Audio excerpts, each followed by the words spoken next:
Hello hello hello, मैं हूं doctor Pallavi. I am a skin care, hair care and wellness expert for women. और आज के video में हम बात करने वाले हैं माहवारी के पहले जो मुहासे कुछ कुछ लोगों में बढ़ जाते हैं उनके बारे में, जिसे हम premenstrual flare up of acne भी कहते हैं। तो इस कंडीशन में आप क्या क्या प्रैक्टिसेस कर सकते हैं, हम इसके बारे में इस वीडियो में जानेंगे। पर उससे पहले हमें ये समझना ज़रूरी है कि हमारे शरीर में हार्मोन्स काम करते कैसे हैं। तो हमारा जो मासिक साइकिल होता है या मेंस्ट्रुअल साइकिल होता है वो 2 फेजेस में डिवाइड होता है, first 14 days and second 14 days. Now first 14 days में ईस्ट्रोजन एंड प्रोजेस्टेरोन जो दो फीमेल्स के हार्मोन होते हैं उनका एक रेशो बैलेंस मेंटेन होता है। But second phase of cycle में धीरे धीरे ईस्ट्रोजन कम होने लगता है और प्रोजेस्टेरोन का लेवल कंपैरेटिव टू ईस्ट्रोजन ज़्यादा होता है।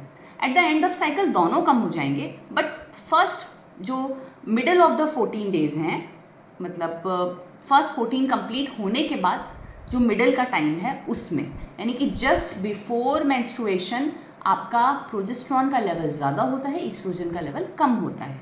नाउ प्रोजेस्टेरोन क्या करता है? ये दो काम करता है। ये ऑयल ग्लैंड्स की हल्की सी स्वेलिंग करता है, उनके साइज को बढ़ा देता है, और दूसरा वहाँ पे ऑयल ग्लैंड्स के सिक्रीशन को भी बढ़ा देता है, जिसे हम सीबम कहते हैं। तो इन दोनों की वजह से उस समय पे हमारी जो स्किन होती है वो थोड़ी सी ऑयली हो जाती है, टाइटनिंग हो जाती है, क्योंकि स्वेलिंग हो गई है तो पोर्स क्लॉग होने लग जाएंगे, जिसकी वजह से एक्ने के फ्लेयर अप होने के चांसेस रहते हैं। ना एक और हार्मोन होता है मेल हार्मोन टेस्टोस्टेरोन। हालांकि इसकी मात्रा कांस्टेंट होती है, लेकिन बिफोर मेंस्ट्रुएशन क्योंकि प्रोजेस्टेरोन और ईस्ट्रोजन दोनों कम हो रहे हैं तो कंपैरेटिवली टेस्टोस्टेरोन की मात्रा बढ़ जाती है। यानी कि प्री मेंस्ट्रुएशन वाला जो टाइम होता है, जस्ट बिफोर द पीरियड्स, दो हार्मोन काम कर रहे हैं। एक मेल हार्मोन जिसे हम टेस्टोस्टेरोन कहते हैं, और दूसरा प्रोजेस्टेरोन जो कि कंपैरेटिवली ज़्यादा है ईस्ट्रोजन के कंपैरिजन में। नाउ ये दोनों ही चेहरे की ऑयलीनेस को बढ़ा देते हैं। तो अब आप क्या क्या कर सकते हो सो दैट आप अपने ऑयल, फेस के ऑयल को कंट्रोल कर सको? First and foremost, proper skin care practice follow करें। तो अगर आप पहले मिस भी कर रहे हैं अपना फेस वॉश करना, अब से आप second half of the cycle के अंदर रेगुलर फेस वॉश करें, morning evening. Salicylic acid based product अच्छे होते हैं क्योंकि ये सीबम के प्रोडक्शन को कम करते हैं। तो salicylic acid based face wash हम रिकमेंड करते हैं अगर स्किन आपको लग रही है बहुत ज़्यादा ऑयली है, सीबम ज़्यादा आ रहा है, सो इन दैट केस। दूसरा, आप वाटर बेस्ड मॉइस्चराइज़र यूज़ करें। कभी कभी क्या होता है, हमें लगता है स्किन बहुत ज़्यादा ऑयली है, हमने फेस वॉश कर लिया, उसके बाद एकदम से ड्राई हो गई, और फिर बहुत थोड़ी देर बाद, 1-1.5 घंटे के बाद बहुत ज़्यादा ऑयली हो गई। ऐसा इसलिए होता है क्योंकि हमारा ऑयल का एक लेवल मेंटेन नहीं होता। तो फेस वॉश करने के बाद अगर आपको बहुत ज़्यादा ड्राइनेस फील हो रही है तो आप वाटर बेस्ड मॉइस्चराइज़र यूज़ करें, ताकि आपकी जो ऑयल ग्लैंड्स है वो ड्राइनेस को काउंटरैक्ट करने के लिए ऑयल ज़्यादा ना बनाएं। तो इसलिए आप वाटर बेस्ड मॉइस्चराइज़र यूज़ करें। अगर पिंपल्स निकलते हैं तो उनको आपको छेड़ना नोचना नहीं है, बल्कि आपके डॉक्टर ने जो रिकमेंडेशन किया हुआ है कुछ क्रीम्स का, विच यू कैन यूज़, कभी कभी आप वो उनसे बात करके रखें, तो वो आप स्टार्ट कर दें टॉपिकल्स लगाना, ताकि वो आप इनिशियल स्टेज में ही उसको कंट्रोल कर सकते हैं।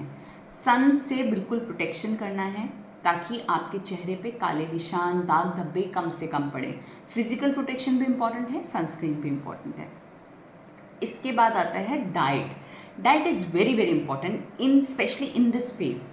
तो सबसे इम्पॉर्टेंट चीज़ है आप अपना हाइड्रेशन मेंटेन करके रखें, वाटर इनटेक प्रॉपर रखें। दूसरी चीज़ होती है आप वाइट कलर की चीज़ें कम से कम खाएं। तो मैं हमेशा बोलती हूँ 3 वाइट्स यू कैन रिड्यूस और avoid during specially in this phase. वो कौन कौन सी हैं? White salt, white sugar and white maida. तो मैदा की बनी हुई सारी चीज़ें, breads, pizza, pasta, burger, momos, noodles सबसे ख़राब होते हैं, सारा जंक फूड, या फिर म्योनीज़, या फिर थिक क्रीम्स, ये सारी चीज़ें जो आपको दिख रहा है खाने में वाइट कलर की हैं, they are not good for your skin. Your आपकी स्किन के लिए क्या अच्छा है, लाल रंग अच्छा है, येलो कलर अच्छा है, सो वो ज़्यादा खाएं, हेल्दी फूड ज़्यादा खाएं, ठीक है। अब नाउ थर्ड इम्पॉर्टेंट थिंग, अपने स्ट्रेस को कंट्रोल करना और अपनी लाइफस्टाइल को मैनेज करना। क्यों? क्योंकि हमने देखा यहाँ पे हार्मोन का रोल काफ़ी ज़्यादा आ रहा है। अब जब हमारी बॉडी स्ट्रेस में होती है, जैसे कि नींद पूरी नहीं हो रही है या किसी और तरह का स्ट्रेस है, या हम सोचते ज़्यादा हैं, या एंग्जाइटी ज़्यादा करते हैं, या पिंपल्स को लेके ही एंग्जाइटी कर रहे हैं, ओ माय गॉड ये क्यों आ गया। अब नाउ हो क्या रहा है, हमारी बॉडी में कॉर्टिसोल लेवल बढ़ रहा है। ऑलरेडी हार्मोन्स इम्पैक्ट कर रहे हैं और कॉर्टिसोल लेवल बढ़ेगा तो वो और ज़्यादा आपके स्किन को इम्पैक्ट करेगा। So just keep calm, relax, body को रिलैक्स करें, अपनी फेमिनाइन एनर्जी में जाएं। What is feminine energy? ये टाइम आपका रिलैक्सेशन वाला टाइम आ गया है। सो आप चिल करें, आराम से सिप करें, ग्रीन टी लें, अपना इसको इन्जॉय करें, अपनी नींद को पूरी करें, रेस्ट करें, रिलैक्स रहें। सो ये सारी चीज़ें, ये प्रैक्टिसेस आप फॉलो कर सकते हैं। इसके बाद अगर ये बहुत ज़्यादा रहते हैं तो definitely you need to consult to your doctor, so that वो आपकी स्किन को एग्जामिन करके उनको किस तरह की मेडिसिन देनी है वो आपको प्रोवाइड कर सकें। तो कभी कभी इसमें आप एंडोक्राइनोलॉजिस्ट या गायनेकोलॉजिस्ट से मिलके भी अपने हार्मोनल मेडिसिन स्टार्ट कर सकते हैं, but that is the last option. आप अगर पहले ही प्रैक्टिसेस को अच्छे से फॉलो करेंगे तो आपको उसकी ज़्यादा ज़रूरत नहीं पड़ेगी। So that's all for today. Hope this video is helpful for you. Bye.